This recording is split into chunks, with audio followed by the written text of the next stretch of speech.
Bismillahirrahmanirrahim. So we can divide the external study of skull into 5 parts. Number first is norma verticalis. So if you study the skull considering its superior view, it is called norma verticalis. ये हमारा school है. अगर हम इसका superior view consider करके इसको study करें, मतलब इसका ये व्यू, तो इसे कहते हैं नॉर्मा वर्टिकैलिस. देन दूसरा है नॉर्मा फ्रंटैलिस. अगर हम इंटीरियर व्यू से स्कल को स्टडी करते हैं, इसे कहते हैं नॉर्मा फ्रंटैलिस. तीसरा है नॉर्मा लैटरैलिस. अगर हम स्कल को लैटरल व्यू से स्टडी करते हैं, इसके बोनी फीचर एंड लैंडमार्क्स को, इसे कहते हैं नॉर्मा लैटरैलिस. नंबर 4 है नॉर्मा ऑक्सीपिटैलिस. अगर हम स्कल को पोस्टीरियर व्यू से स्टडी करते हैं, इसे कहते हैं norma occipitalis. And the next one is norma basilis. तो अगर हम स्कल को इंफीरियर व्यू से स्टडी करें, इसे कहते हैं नॉर्मा बेसिलिस. तो पार्ट 1 में हम पढ़ेंगे नॉर्मा वर्टिकैलिस और सिंपली सुपीरियर व्यू से स्कल को स्टडी करेंगे. This is oval in shape and interiorly it will be a little pointed and posteriorly it will be wide.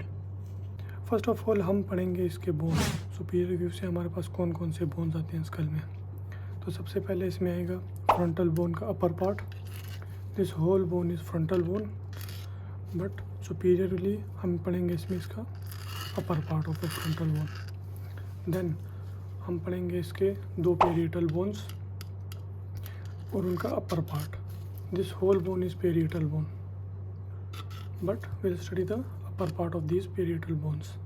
And third हम पढ़ेंगे the upper squamous part of occipital bone. This part ये आएगा verticalis में. Now coming towards its sutures. तो sutures क्या है? Actually the skull के जो joints होते हैं, इसे हम कहते हैं sutures. तो सबसे पहले हमारे पास है coronal suture. ये होता है between frontal bone and parietal bones. इनके दरमियान में जो सूचर है, इसे कहते हैं कोरोनल सूचर, और अपने नाम की तरह it is oriented in the coronal plane. दूसरा सूचर हमारे पास है सैजिटल सूचर. ये होगा 2 पेरिएटल बोन्स के दरमियान, और ये भी अपने नाम की तरह सैजिटल प्लेन में ओरिएंटेड होगा. And the third one is lambdoid suture. This suture is called lambdoid suture and it will be present between parietal bones and occipital bone.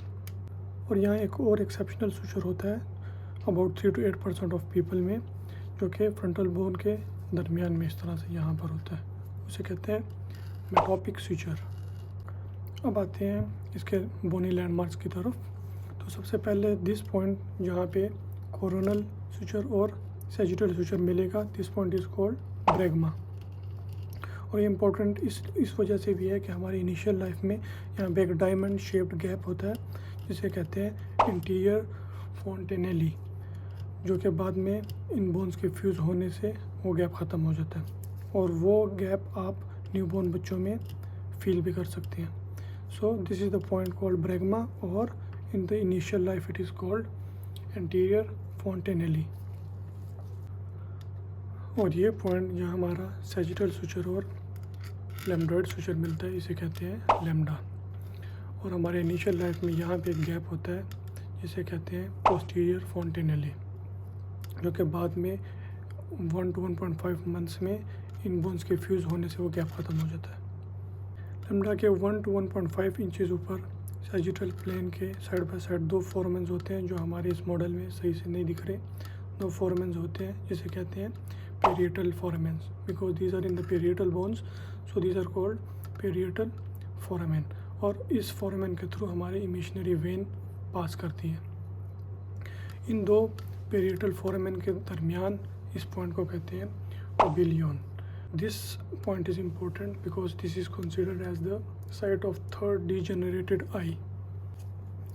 हमारे स्कल के सबसे हाईएस्ट पॉइंट को कहते हैं वर्टेक्स.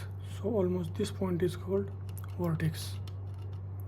पेरिएटल बोन में 2 प्रोट्रूबेंस, 2 उभार नज़र आएंगे आपको दोनों साइड्स पे. इसे कहते हैं पेरिएटल इमिनेंस और पेरिएटल ट्यूबर, और ये हमारे फ्रैक्चर का मोस्ट कॉमन साइट होता है. Zygomatic process of the frontal bone से एक लाइन निकलेगी, जिसे कहते हैं टेम्पोरल लाइन, जो कि डिवाइड होगी superior temporal line and inferior temporal line में at the level of coronal sutures. ये लाइंस मोस्टली तो हमारे लैटरल व्यू में आती है, लेकिन इसका कुछ पोर्शन आता है हमारे नॉर्मा वर्टिकैलिस में। सुपीरियर टेम्पोरल लाइन जाके फेड हो जाएगी posteriorly and inferior temporal line जो है फॉरवर्ड और बैकवर्ड आएगी यहाँ पे, और इन लाइन के दरमियान ये जो फोसा इसे कहेंगे टेम्पोरल फोसा।